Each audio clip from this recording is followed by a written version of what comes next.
Hello. Hi, welcome to Juhl Media live interview program. My name is Ching Juhl. I'm the founder of the Juhl Media. I'm a filmmaker as well as a musician. Today, my is very special.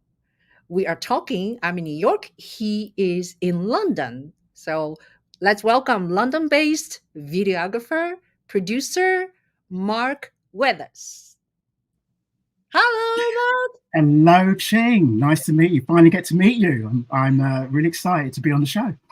Thank you. Thank you so much. Yeah, finally. And thank you always shed your wisdom in our videographer room on Clubhouse. And finally I get to see you. So how are Yeah, you? yeah, I'm good. I'm buzzing with excitement to be on the show. I feel accomplished because it's the end of the week and I got a bunch of stuff done by the end of the week, jobs to do with the computer and all kinds of stuff. And so I'm feeling great at the moment, that kind of accomplished feeling, Ching. That's great. So you wear quite a lot of hats. You're a producer, you're a videographer, you are a editor, and you also are very much a storyteller. And so tell us how did you get into this genre of artistry? I'm more editor now. That's what I do now. I work with brands on their video content and create content from either their pieces of video or find pieces of video myself. So I don't own a video camera now. Obviously, I have a smartphone and I can use that, but big boy videography, I don't do so much of now. And when I did it in the past, it was more kind of hobbyist than professional. And I really enjoyed. I used to go to the Miami Winter Music Conference, which is during short break that you guys have in America, or spring break, sorry, that you guys have in America, down in Miami. And it's a music conference. And I love my house music and dance music and all that stuff. I love a little boogie. Well, not so much now because I'm a lot older and creaking away, but and I got invited out to the Miami Winter Music Conference one year, and I thought, do you know what? I'm gonna get a video camera from eBay and take it down to the conference and film all the stuff that's going on. And I bought a little Steadicam thing, a little counterbalance Steadicam thing. It wasn't electronic. It wasn't like the gimbals that you have today. It's just like a piece of metal that comes out underneath the camera. It's got a counterweight there, and it steadies the camera. So there I was, going down the street in Miami with my little camera, and I'll be filming all the people who are going to all the different festivals and going to the pool parties, Ching, and going around instead of dancing, I was filming people, and dancing, taking interviews and things like that. And what I was going to be doing was putting that footage together, making a kind of a short film or maybe a documentary or maybe a little show or something. And I got some of that done, but not all of it. It was a big project. It produced a lot of footage, as you can imagine, filming every day. Filming for 2-3 hours a day, had hard drives of footage, and then you've got to put it all together. But I was kind of doing that casually for a while. Videoing various dance events and things that I could film. And my half brother said to me in Jamaica, he said to me, "Look, you love doing video. Why don't you get into it professionally or something?" So I thought, yeah, that sounds like a good idea. But I didn't want to do the videography stuff. I just wanted to kind of do more the post stuff and the edit and the creation and what have you, because video cameras, there's a lot of equipment, there's cables, there's batteries, all the stuff that goes with it. And it's kind of like, I'm not sure if I wanted all the logistics of that. I wasn't sure about that. But I know with a laptop, you can just be creative anywhere, and that's all you need. So I spent a long time kind of teaching myself editing on Final Cut Pro and the basics. I went on YouTube University and found, learn editing 15 minutes. And I thought, great, 15 minutes. And then you realize, actually, there's a bit more. There's a bit more. You're not 50 really an hours. editor after. Yeah. There's lots of little nooks and crannies and what have you and pitfalls. So that's a kind of shortened version of how I got from videographer to kind of content creator. Yeah. Very good. So, now, were you born in London? Like, what is your story of why did you ended up in Mm. London? Yeah, I was born in, I think, the London Hospital in Whitechapel, East London. And yeah, so I was born there. Both my parents are from Jamaica. And, the London that I was born into is vastly different to the London now, as in just like New York and other countries in the world because of gentrification. Do you know what I mean? Like it's all glass buildings now, and it's all pedestrian. Things are pedestrianized, and it's all totally different. But yeah, I was born there and then grew up out in a county called Essex, which is just outside London. Yeah, I heard of So that. Essex. Yeah, yeah, yeah. so I grew up there, and went to high school there and primary school there and all the things, and went to college there. And so yeah, Essex is nice. It's lovely. Yeah, Beautiful. yeah. Yeah. I love London. It's a very cultured place and also very diverse, right? All kinds of people. Uh, Diversity. It's just a little bit like in New York City, not just only one type of people. And great food and great music, great art. Now, so tell us a little bit your latest news. One of your project which you edited on it and won an award lately.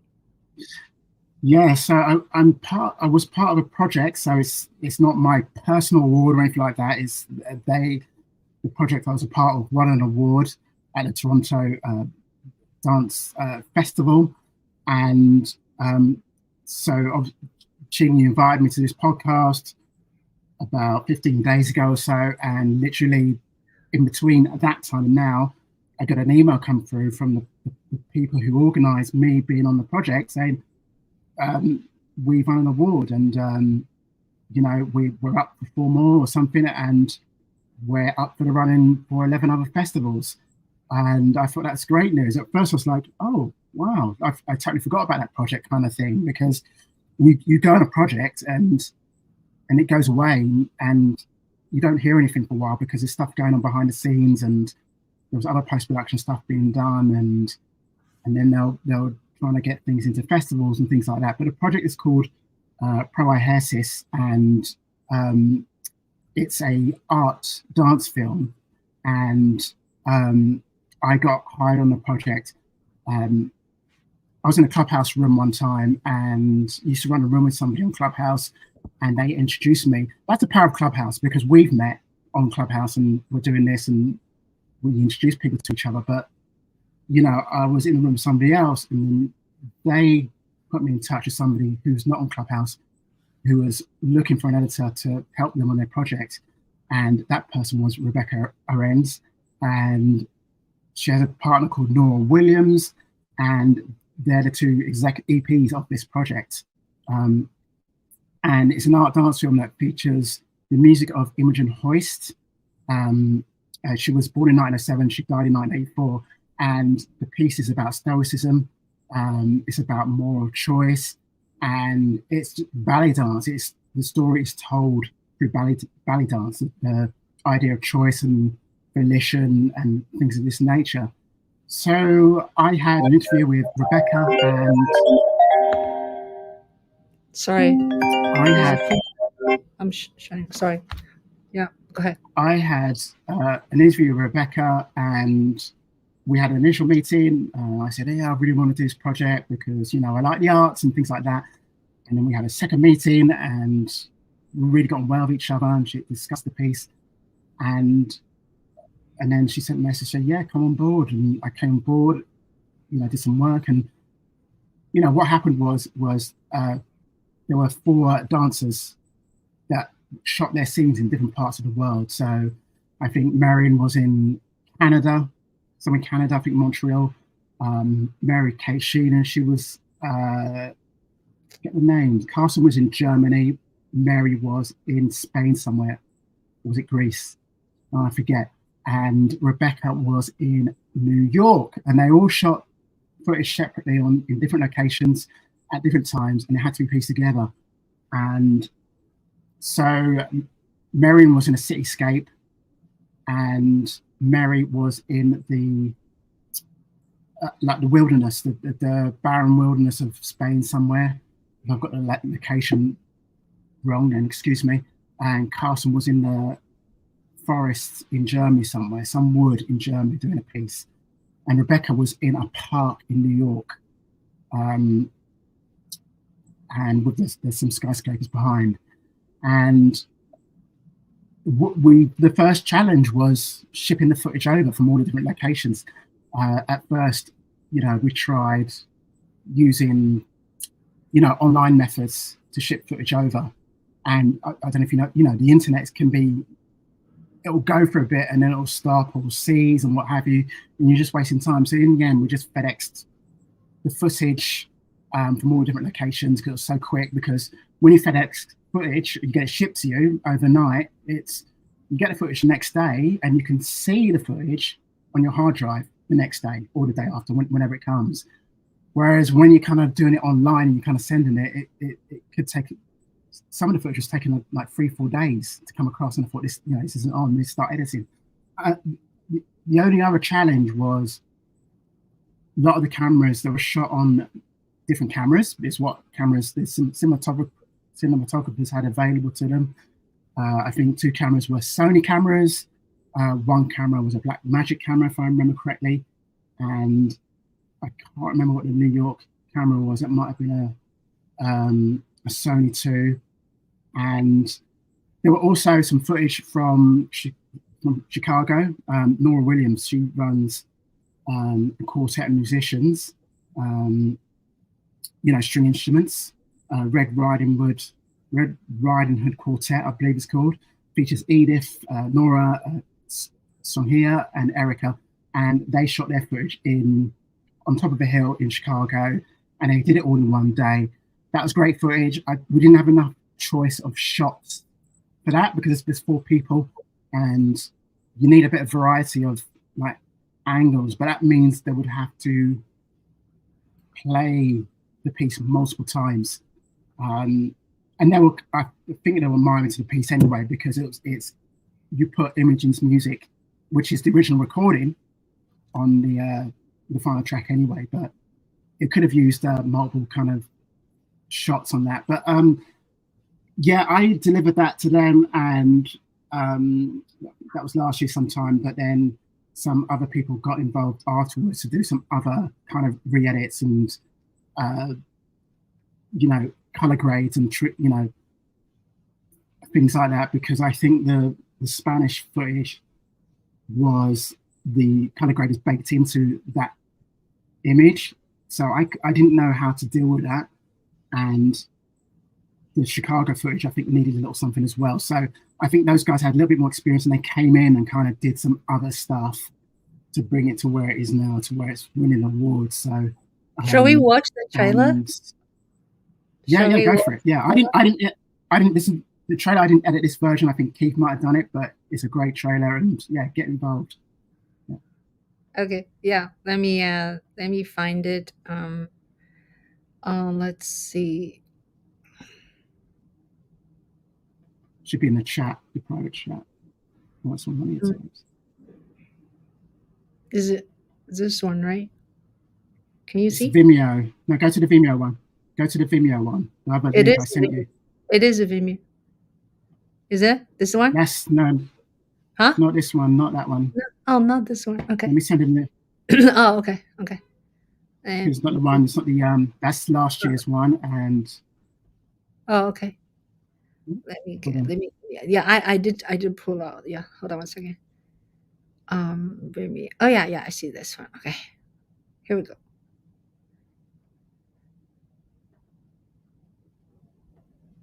All right, here we go.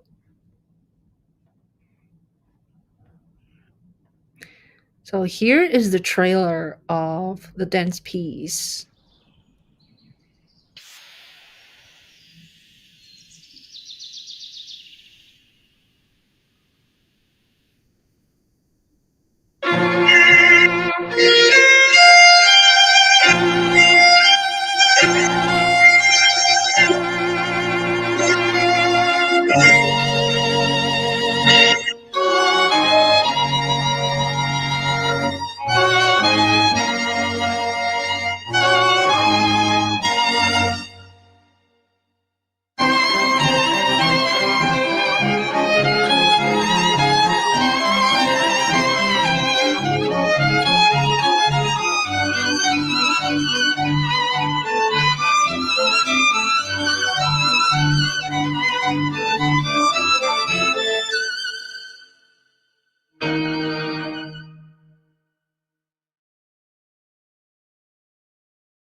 Here we go.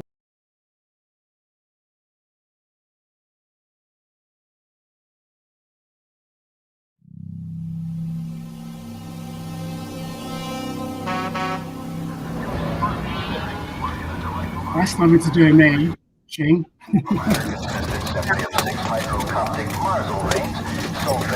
That's nothing to do with me. Yeah.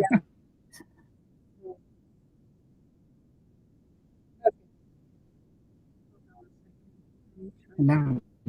Sorry.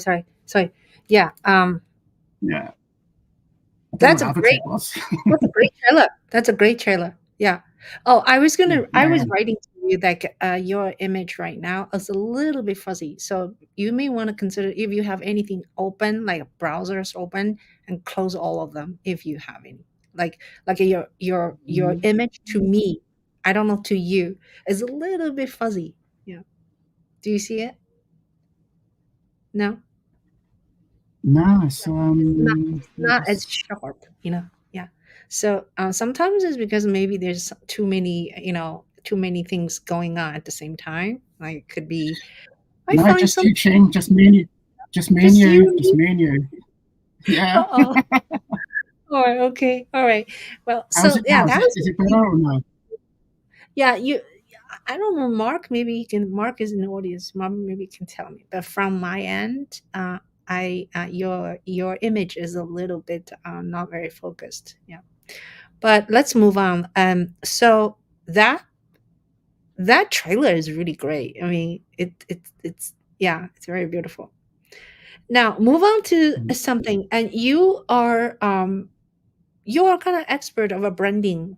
So tell us a little bit when someone, your potential client, talks to you, and what are the questions you ask them when someone hires you? I mean, so I will do a discovery call with them, and I will, ask them questions about what they. One of the key questions is, how do you want your audience to feel? What do you want them to feel? What's the outcome? What do you want them to do? You want them to feel a certain way? Do you want them to resonate with you? Um, that's a key thing. So they might say things like, we want them to feel that we are a progressive brand, or we are forward thinking, or we are their friend, or questions like that. I think that's the most important thing. Video, film, the arts is about, you know, the subjective kind of ether, if you like, is about how people feel and people's perceptions and what have you. And that's what people have to remember when it comes to creating content is, um, if I edit a piece, I get to the point in an edit where I lean back and I listen to my gut, if you like. I listen to my feelings, my sensations, and what's it making me feel each cut? Um, what's my intuition telling me? Is it making me feel happy, sad, or rushed, or preoccupied, or whatever? Anything. There's no right or wrong answer. You need to tune into that field, if you like, almost that fifth dimension. And I believe that's where all editing and art lies. It's just that's how all artists are connected to their audience. They're talking to each other through this extra dimension, if you like. That's why, when you sometimes you can see a piece of work, it's technically amazing, right? But you don't feel anything sometimes because there's something missing. And I believe that's what it is. It's kind of like you're not communicating properly through that dimension, through that kind of talking to someone's subjectivity and their internal processes and things like that. I mean, that's just I always make up my own personal kind of Bible of what I think that, how things should be, or to describe what makes a successful bit of content or piece of art, or what is it that helps someone resonate with your content. I'm always writing down what I think that is and kind of honing that and trying to put words to it. So if I watch your content, or if I watch a Deadpool trailer and I think, yeah, there's something here. What is that? And it's not just this superficial layer, on the surface. It's look deeper and try and find words, and that is the essence of it. I feel that's the difference between content that can move a share price or kind of move someone to inspire them, and other content that's kind of throwaway. I think that's the difference. Because everyone's got an iPhone now, everyone's got Final Cut Pro, everyone's got Adobe Premiere Pro, everyone's making content. So what's the differentiator between certain iconic pieces of content or video or art or film and the other content, and that's a question everyone should be asking, because everyone is creating content now, everyone. So you've got to find a way to differentiate yourself. And I think that's one of the key ways is getting to that essence.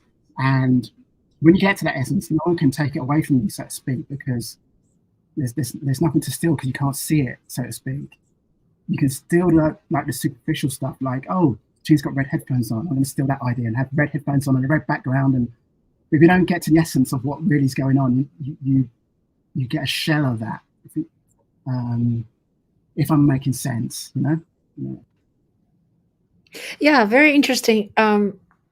I actually myself haven't thought about very much until maybe a year or two ago, when I listened to a lot of either podcast or Clubhouse or watch YouTube. And so many of us are making content, right? And then you have to think about, is this content only interest yourselves, or is this someone else, you're pleasing other people, or is this a seasonal content, or is this a evergreen content, right?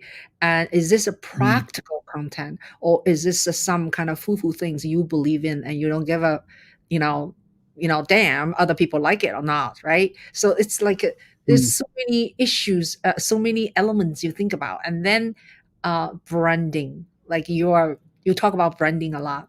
So how do people, is content equal branding, or branding is make content become more sustainable and more recognizable? How do you define branding, the relationship between content? Content is can be a component of branding, or it could be separate. I mean, when it comes to, marketing is how you get is defining your audience you're going to sell to, advertising, selling to that audience, and branding is how you make that audience feel. That's all it is. So if you think about Apple, it makes you feel, you might say the brand makes you feel that they're innovative, possibly, and their stuff is rock solid, and I feel secure. So the feeling of the computers that, don't crash, if you want to make that argument, is you feel secure that you can crack on with your work, you can get in a flow of your creativity or your spreadsheets, whatever it is. So that's the feeling of security and feeling of innovation, if you feel that innovative. And so in their marketing department, that's what, in their branding folder, sort of the feelings they're trying to invoke. And video content can come into that because you can communicate those feelings through the adverts, or so you show someone easily getting on with their content and maybe juggling balls at the same time, showing they don't have a care in the world, meaning they feel secure, which communicates the security in that brand. That's a rough example, but do you know what I mean? Like you're trying to show, mirror, the feelings that you want your audience to feel about your brand that they resonate with. So that's what you're trying to do. So you're trying to re-resonate stuff in your audience about your brand. And that's all the video is. It's just a component of another way of communicating those brand attributes. And video doesn't have to be about branding. It could be general marketing attributes. You could be just telling people about your product. It's, it's $9.99. It does this, it does that, it does the other. Buy it now. That's not branding. That's just a marketing video. A branding video tends to be less salesy and tends to be about, you think of a perfume ad, but there's no, oh, it does this, it does that. You just see a model walking down the street, and maybe she slaps a guy or ignores a guy and walks in the door, and then the perfume bottle comes to the screen, and that's it. That's almost like branding because it communicates subjectively what this product will do for you if you buy it. So um, I mean, that's basically what it is. It's just you know, encapsulating what the audience feels about your company or a personal brand or whatever. In When it comes to a personal brand is just a new way of saying reputation. So when you think of people, let's say in the smartphone video group, you can use this as a test. What's Shark Fin's reputation? When you answer the top of your head, what's my reputation? What's, um, and that's another word for brand. It's a similar thing. So if you ever get stuck, just think of it's just basically a company or a person's reputation or those intangible things. When they leave a room, what is it you think? What is it you say about them? What do you think about them, or whatever? And that tends to be it. So your personal brand could be, hardworking. Runs a room every week dedicated to the making content regardless of the platform or the equipment. A storyteller, stands for a right. Those kind of things. And it includes some of your personal attributes as well, like are you a good person? Do you steal or not, and those kind of things. So that's all it is, you know. Very, very well said. Very well said. Yeah. So can we Mm. look at your handsome website, and maybe you can show us some of Yeah, your I'll talk. work? Tell us a little bit about. Yeah. I'll So talk you through here, it. I don't yeah, think the website is as I was telling Ching in the pre-call, the website I haven't updated that website in a long time, and it's on a list of things I've got to update. You can't actually. I just looked at it the other day and tried clicking on videos, and they don't open up and play anymore because maybe some updates to the website on the back end. It needs someone on the back end, basically, But you can yeah, still see the thumbnails playing. Um, so that project there, the first, you know, black and white video was a spec project for a company called Loose and Favor, and they are a male grooming brand in New Jersey, in the United States. And I came up with all that. I think Lucen, who's the company's named after the owner, and Lucen came up with Elevate Your Brand. I think that's his thing. And basically, I found these free stock footage clips, and I just put them in the right order. There's no voiceover.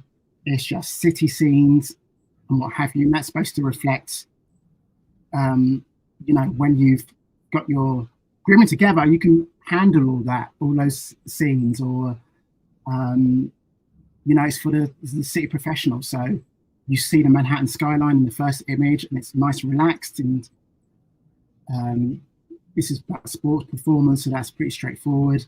And in the next shot, you see a waterfall. So that is all that's going on there. And he really, really loved that, what I did with that. And it's what he wanted his brand to become. So that's that piece. So I keep that up there. Um, so this and is further down, Mark. This is a spa service, like in a hotel or multiple locations. it Is was in one location, New Jersey. So it was oh, a male grooming service that had all these extra like spa and rejuvenation and what have you, and all this stuff going on. okay. And so it was just in one location at the time. So So what do they use this it for? looks Do they use this thing for their uh, promotional material or for their website? that would be for anywhere. So it would be something you can put on the website, or they can use promotional, or they can attach to the bottom of a email. Mm.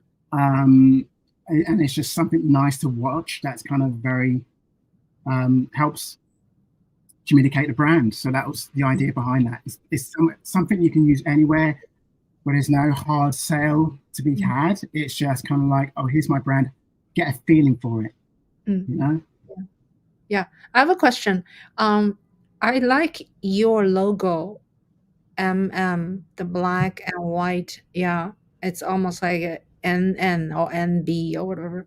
It's very, very Yeah. simple, yet yet. So tell us a little bit about like this guy, this their what do you call logo is also kind of interesting. So, would you like to talk about a little bit about how important the logo design and the look is to the brand recognition? I mean, I'm not a big logo designer as such, but I am a fan of kind of, global businesses and things like that have these kind of very minimalist, simple logos, and they could be the fashion brands like Chanel's and things. So I just stand on their shoulders and kind of take cues from them and keep it simple. So I can't remember how that logo came about. I think someone did that logo for me and put it on a Dutch angle, if you like, and I've just used it ever since. And then somebody else did the Mark Webber's creative part of it. They did the font and all that kind of stuff, and I think I might put the two together like that. It's not a strict brand; it's just kind of makes it easier to kind of have something there that I can put on the bottom of emails, and so people can easily see, oh, it's that guy again. So it's for personal. If you're a freelancer, it's probably not that important to have a logo. You just crack on and you can do business and you can get on with it, and you don't need it. But it is something that can help act as a kind of visual identifier for yourself, and so people can easily see and also associate you with kind of hopefully good taste, maybe because they see a logo and they think, oh, this person is associated with good taste. Maybe they kind of they could possibly be useful in my project because they see all that. So I think maybe that's what is going on there. I've experimented with different colors for the M&W, different variants and stuff, but I've always stuck with black and white, and I've had that kind of logo for years. So we will see. I mean, I might change the Mark Webber's creative font for more, like a more like a Times New Roman font, like you might find in a newspaper.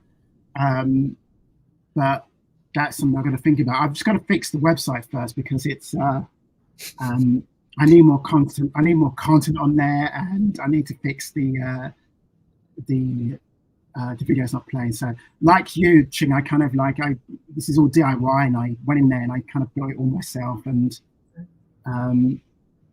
I say built, it's a bit like iWeb because I remember iWeb. It's kind of drag and drop. These websites are drag and drop now. So you go in the back and you take elements like video player and you put it there, and you put a text box here, and that's all I did because I know what I like, so that's what I did. So Yeah. yeah. In terms of website, there's so many different ones, Squarespace or GoDaddy, or what do you call? Was another one Wix? Do you have a recommendation? Yeah. Which one is good? Everyone says Squarespace. Squarespace does the drag and drop now.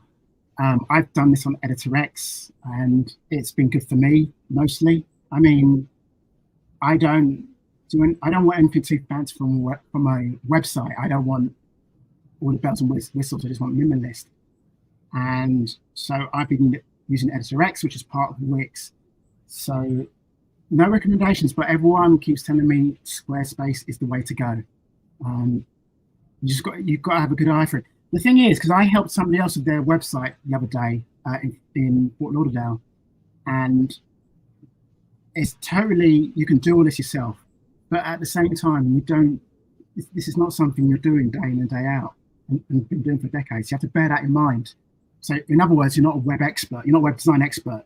So there's going to be times when you fall off the edge of the cliff and something goes wrong design wise. Do you know what I mean? Like, you launch your website and you realize bits of it don't show up on the smartphone or the tablet, or you click something, it doesn't align properly. And what was it really, really easy, because drag and dropping is easy, all of a sudden becomes a pain in the, because it's now, you can't find this menu and that, and you want to get it right and perfect. And so you can get 90-95% of the way there with all these things really quickly, really easy. Some particular little thing sometimes can take maybe a little while, because if you know what it's like, an hour, half an hour Googling something, or going on YouTube and what have you. So But once it's done, it's built, you'll never change it again, you know. But I think the trick is to build the website and get it close to where you want it to, and then get somebody else who's got a little bit more experience than you just to come in and go, this is what I want, can you just finish it off and what have you, you know. But yeah. I have a question for you. It's kind of a personal. Mhm. You know, right? I'm a filmmaker and also I'm a musician. And so I used to build like 4 website for my music group, my, Juhl Media and other than stuff, and use iWeb. So I cannot use iWeb because I cannot get in. Now I'm gonna do another one. So I was been thinking, can I just like branding myself as a Ching Juhl website, right? Chingjuhl.com, because people know me. And then in my website, Ching Juhl, then subdivided Juhl Media as a filmmaker, and then subdivide violin teacher. Is that a good idea? Or I should do a Juhl Media and do a music teaching website? What do you say? You could, just to save, because it's just you know, you're not a corporation, you could kind of, you have like, because the filmmaking is more important, right? The musician, one Filmmaker is slightly more important than the other. Filmmaking is important, but I'm so good at music teaching, and Because what I'm saying, I can close my eyes, teach people how to play the violin, you know? because you can have like 2 separate parts of the website, and you know, because you could, on the front page, you don't focus on one thing, right? You just put, you know, you could have Ching Juhl in big letters, like really big, like to say it's me. This is what I'm trying to sell to you, is me. Yeah. But then, like, and then below that, you have 2 big squares, filmmaking, musician. So I think you can do it. Do you know what I mean? It's almost like you've got 2 divisions. But I think you'd be really obnoxious and have Ching Juhls in really big letters. Do you know what I mean? Like taking up most of the website space because it's about you, right? And then underneath you have, and then the background is an image, a big full screen image or something. I don't know. And then you have 2 big buttons underneath that, filmmaking, musician, to let you know that these are 2 big parts of my life, and you're here for one or the other. And these are, do you know what I mean? I think that's what I would do, and you can totally do it. And then you click on musician, and it'll take you to a sub-site or microsite or the musical stuff. And then you click on the filmmaker. And what you do on the musicians page, you just have it single scroll, so you don't have it going off into different places. You just have it going all the way straight down. And then on the filmmaker page, do the same thing, having it going all the way straight down, so there's no confusion. It's clear. So you get on the front, it's you, right? And then underneath, 2 big buttons, filmmaking and musician, go to it, and then no one gets lost and gets, you want to like always reduce people's friction to comprehending what's going on and what have you, you know, and get it as low as possible, you know. And so, yeah, I think you can do it. You know, big companies do it all the time. Like big companies, holding companies have different, you know, divisions, and they're totally separate, but it's clearly laid out and you can see, and you go there and you go through to a microsite. So yeah, absolutely, why not? It's just how you organize it, you know, that's how you do it. So. Yeah. So get back to you. Anything else over here you wanted to show us? Are you looking at? No. I'm having your website again. Yeah. Anything here you wanted to show us and about? So this is the older. I mean, yeah, that's the older trailer. So that's the original one I did when I handed off the project, and a lot of the newer trailer actually still has elements of what I did. So because I didn't get to watch it first. But a lot of these projects you see, like digital transformation consulting, they're kind of they're made of stock footage and things like that, and they're kind of projects I want to kind of put away elsewhere and put some better projects up, because a lot of these are made with kind of lower end stock footage stuff, and I haven't had a chance to put any new stuff on there. Yeah, that's okay. What about this one? Some of the stuff is the bowl. Yeah, that's a spec project, and I made that from Red Bull. Have a sports stock footage site, And so I took clips from that and put that together, and people seem to love that. And it's just a short film to tell a story about in Thailand, extreme sports, should we play a little bit? All got in common. Yeah, sure. The common denominator is Red Bull. Red Bull is something that most associate with Jägermeister and a Friday night. But Red Bull started life as Kraton Dang, created by Charlie Ovidia. Red Bull that you know and love has its roots in rural Thailand. A drink promoted and sold as a medicine that became popular with the working classes. At first, it wasn't as popular as it could be. Chalio was focused on the country markets in Thailand rather than in the cities such as Bangkok. Chalio decided to start focusing on the cities. Thai boxing, or Muay Thai, is the most beloved sport in Thailand. Muay Thai is the sport of Thailand. He figured that in Thailand, the homegrown sport would be the way forward. Thai boxing is a combat sport that is known as the art of 8 limbs. Contestants can use their fists, elbows, knees, and shins.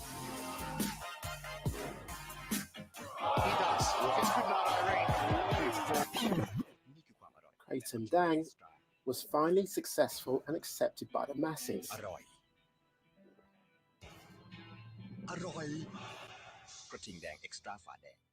Meanwhile, in the summer of 1984, an Austrian entrepreneur was suffering from jet lag on his trip home from Thailand.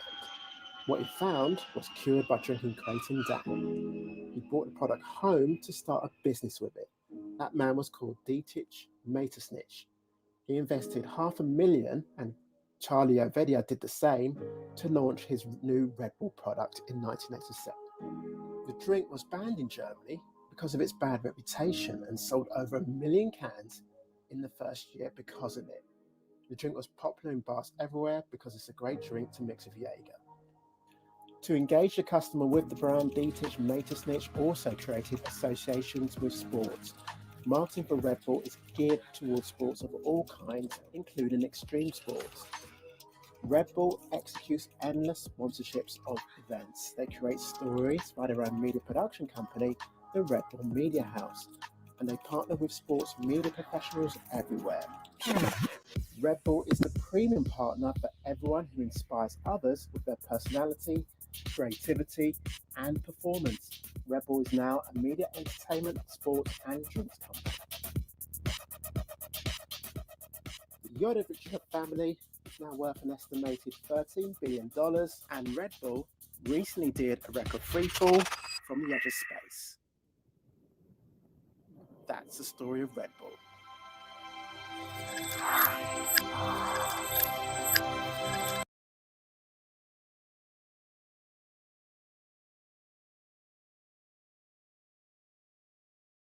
Muted us. I can't hear you. I don't get it.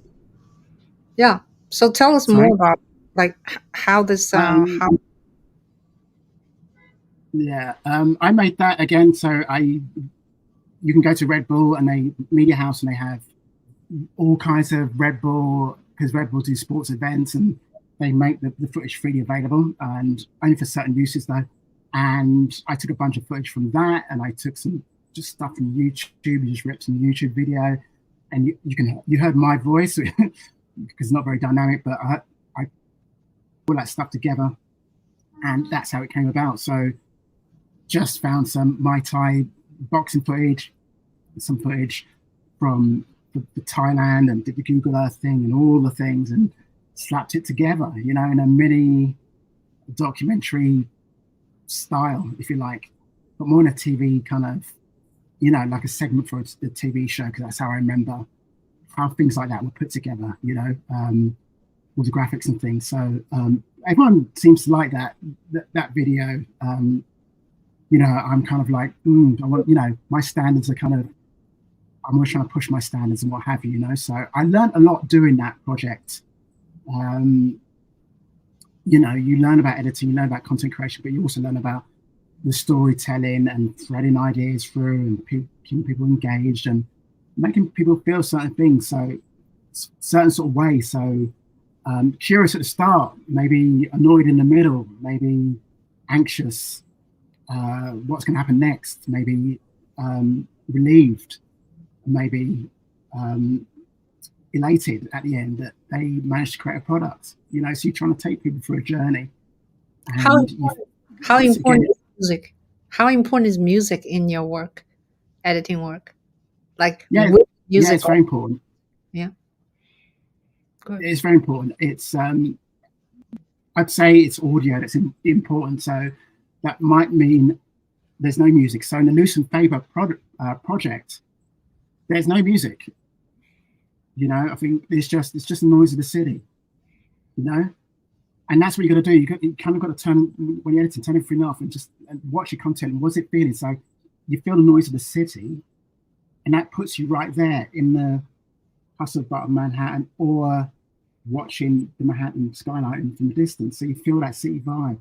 In this one, you're looking for the music to drive you. You're looking, so towards the end, the music picks up again as you reach resolution, as you reach the elation that they've created their product, and all the different areas that Red Bull, the brand, are available today. So you use music there, and it comes in to drive. And thank you, Shark Fin. So you want music to pull you in certain directions and things like that. So it's an intuitive thing. And I think you spoke about that in the smartphone video room a bunch of times about it's an intuitive thing, and music is important and audio is important. It's how you make people feel and what have you. So when you watch content, I think we've also spoken in the smartphone video room about, I was talking to Eric about this, who you had a guest on a few weeks ago, that I think him and I can sit in a cinema and the music, the movie could be crap, right? But we'll still sit in there, time provided, and still watch it because we're watching other things about it, like how it's making us feel and things like that. So I'm always watching content from that way. I can't really relax and watch movies anymore, because I'm always looking at how are they pulling me through. What do I feel? Why do I feel this? Because everything is intentional with movie making. Everything. The frame size, why the camera moves here, the colors, everything is a decision. So I'm always asking, why did they do that? They did that reason, So, and I do that for television as well and things like that. So that's how I stand on the shoulders of other people. What do you think? Music is important. Yeah, I agree.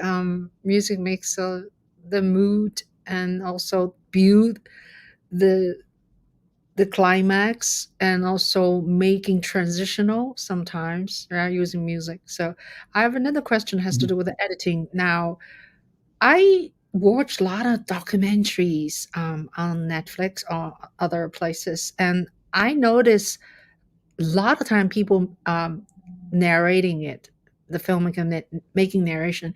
I've always find when you narrate your documentary, it's a little bit cheating, but then in the other hand, it's a little bit easier to understand. Mhm. So how do you feel narrating or not narrating?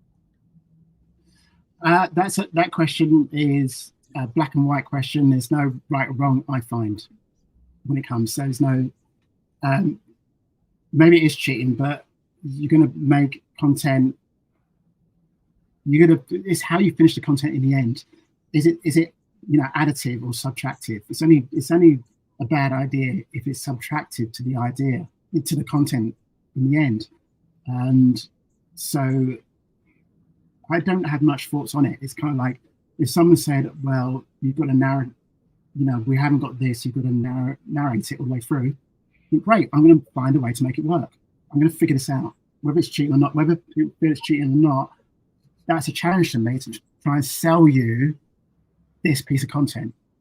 That's it. So it's that question's moot. It's kind of like you always say in the rooms, you've got no excuse, use your iPhone. And it's the same with this question. Someone ties your hands behind your back and they say, you've got to narrate your project, but somebody else says it's cheating. There should be no excuse. You're going to try and make this the best piece of content that person who's criticizing you enjoys. That's you get what you're given sometimes. Yeah. You figure it out. Mm-hmm. Yeah. Thank you. We're about 9 minutes to the end. So I have so what is the ideal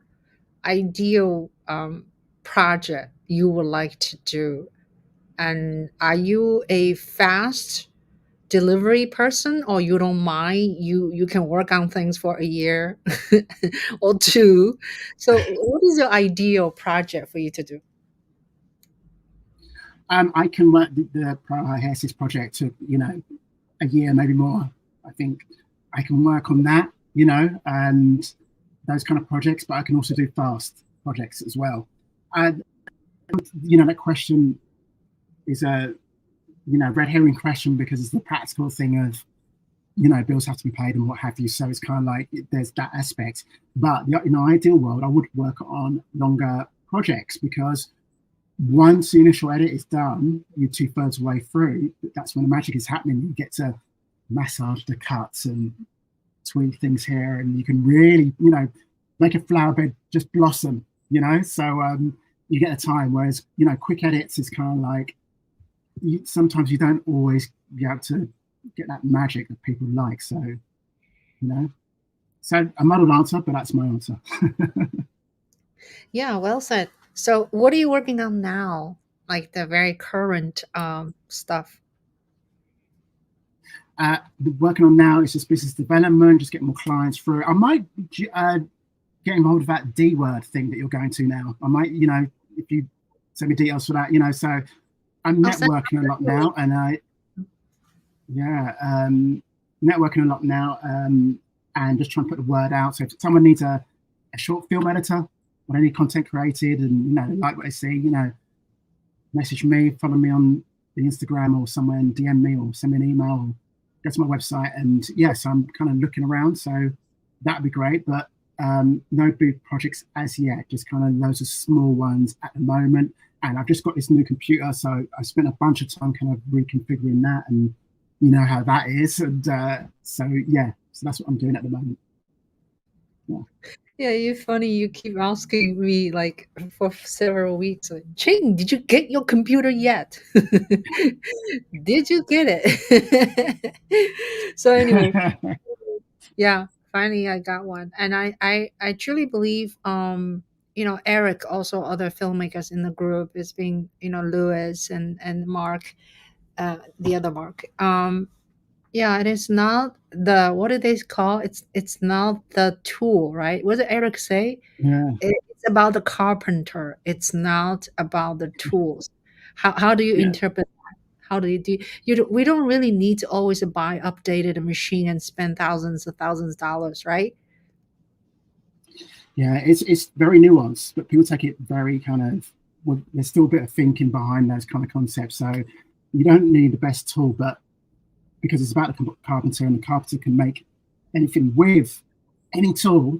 But if someone gives you the best tool, take it. Do you know what I mean? Like, just take it, because it'll make it easier to like do it. Do you know what I mean? Like, obviously the smartphone group and the YouTube world, they say use the A7S3, use a smartphone.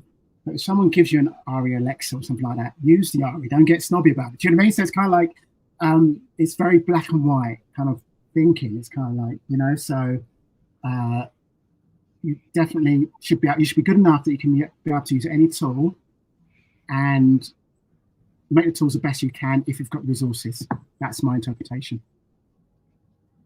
Thank you. Thank you so much. Thank you so much, everybody, for being here. And I'm Ching Juhl, and this is Mark. And I'll see you soon. And check my YouTube channel and watch my film, My Young Gun Diary, which is all in the description below. And check Mark's website. And follow us. And thanks so much for our audience being here with us all the time. And really appreciate you. Okay, have a great, great evening, great morning, great night, great whenever you are. Okay. Thanks, Okay. Andrew. Thank you. Thank you. Thank you, Take Mark. care. Bye. 再见。